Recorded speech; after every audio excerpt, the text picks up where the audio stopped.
is construction, right? So we know that obviously the federal government has their big infrastructure bill going on, and that's going to last several years as far as, fixing roads and highways and airports and all this stuff. That's great, okay? But the issue is that's only one segment of the construction market. A huge segment of the construction market is all the big infrastructure projects that are not like federally government funded projects, right? The amount of apartments being built, the amount of homes being built, the amount of warehouses being built, the amount of retail space being built, restaurants, all those sorts of things, right? And so all that's pretty much like private money type stuff. Now, we've been in a huge boom for pretty much 10 years in regards to all those things I just named there. Literally, for the last 10 years, we've been in a major boom for all that stuff, okay? Major boom. And it's been a beautiful thing, right? Well, the problem is a lot of this is coming to an end. All this cheap money is gone bye-bye now. So if you're going to talk about major projects in 24 and beyond, it's going to be few and far between because it's going to be hard to get that sort of funding. Not only that, especially if credit tightens further, right? But not only that, the interest rate environment is so much different. And so to get a positive ROI is a very, very tough dynamic, especially where wages are at and the cost to build. And so I think there's a potential that we could go through several years of a very weak construction market. Remember, I just said several years. We're not talking about this is just a few months. I'm talking about years of a very weak construction market, which is something we certainly went through from about 2008 through about 2011, 2012. We went through a very weak construction market for many, many years, right? And so, the big federal bill is only going to be able to help out so much in regards to that, right? And, I'm even worried for my own city in terms of this, right? And I kind of live in like the Tesla of states. Like my state is like the Tesla states. It's always growth, right? Because we have, California is a mess, right? And so we always have these California folks moving here. Obviously, we're seen as, a good climate place. Taxes, no state income taxes, and a lot of retirees like to move to Vegas too. No, it's not as popular as like Arizona, Florida, but, just Nevada in general attracts a lot of retirees, and specifically Vegas. So we've had it, we're in a very special situation. And so when I think about the rest of the United States, I'm thinking like construction could be tough for a while, right?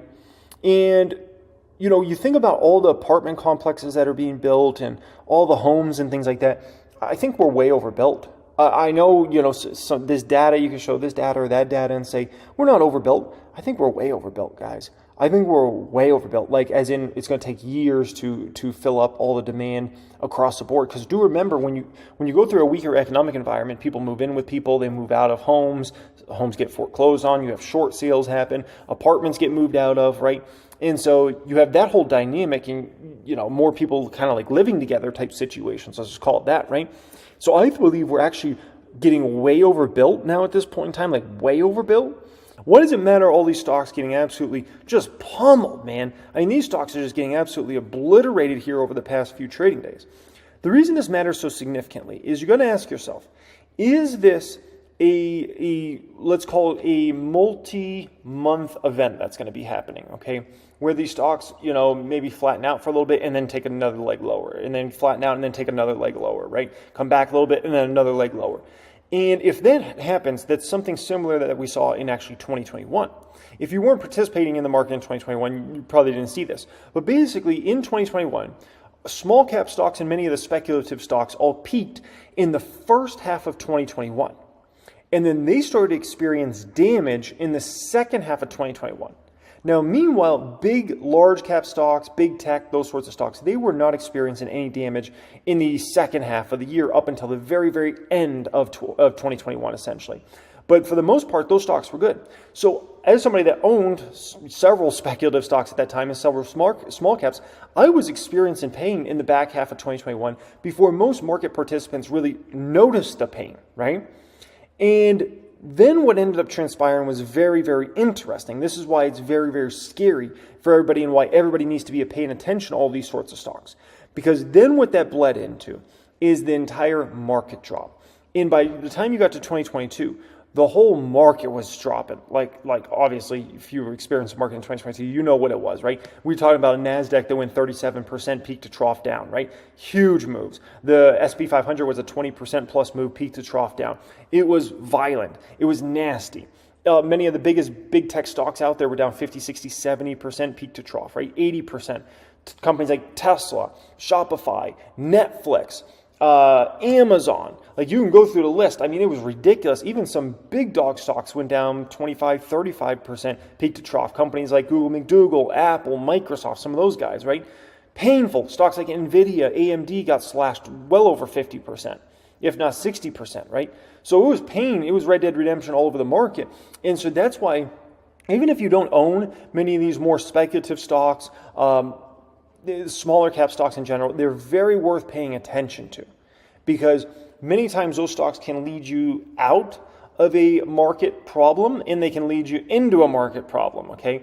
And many of these stocks started to come back very nicely in the first several months of 2022, right? And they started kind of going some very, very nice runs. And many of these stocks that are seen as more speculative appreciate 100%, 200% in a matter of months, right? And they were just part of that kind of coming out of that bear market of 2022, right? And now all of a sudden you're starting to see many of these stocks weaken considerably, and you've got to keep an eye on it, because if this is a trend that's going to last several months, it's ultimately telling you that get ready, big dogs are falling next, okay? This is the way this process plays out. You usually have a little bit of time in between when small start to get hit before the bigs get hit, but it is definitely a scary thing in general, right? And you look at the bigs here today, the bigs aren't getting hit. You got all these more speculative stocks, more small cap stocks getting annihilated today, and yet, just like you saw in the second half of 2021, bigs are doing okay. Apple's hardly down today. Google, McDougal's hardly down. Microsoft's hardly down. It's like they don't even notice what's going on, right? But I can tell you, if this is a trend, these ones will end up noticing, and they're going to notice heavy. And that's when everybody, does the stuff in the bed, as they say, okay? So that matters significantly. Now, as far as what's about to happen here, right? CPI is about to come out. CPI comes out literally tomorrow.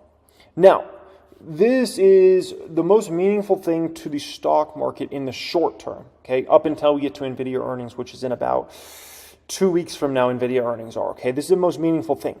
And, CPI should come in pretty good. We should probably come in high twos, 2.7, 2.8, 2.9. It's just a big question of which one of those is it. It'd be extremely surprising and disappointing if we came in anything with a 3 in front of it.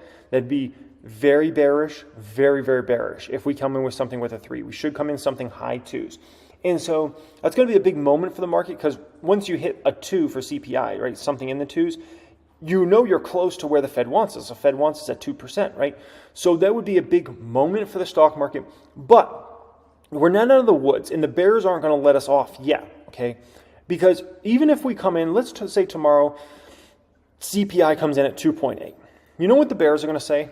I'm going to tell you exactly what the bears are going to say. The bears are going to say, enjoy this for the next month or two. At the end of this year and going into 2024, we're going right back up to the 3s and 4s. So enjoy this little 2s while it lasts. We're going right back up to the 3s and 4s.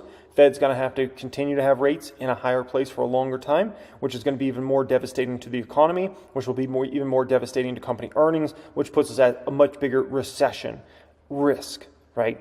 And that's exactly where the bears are going to take this. So it doesn't matter where CPI really is tomorrow. It could be 2.5 tomorrow. And the bears are still going to say, enjoy it now. It's coming back.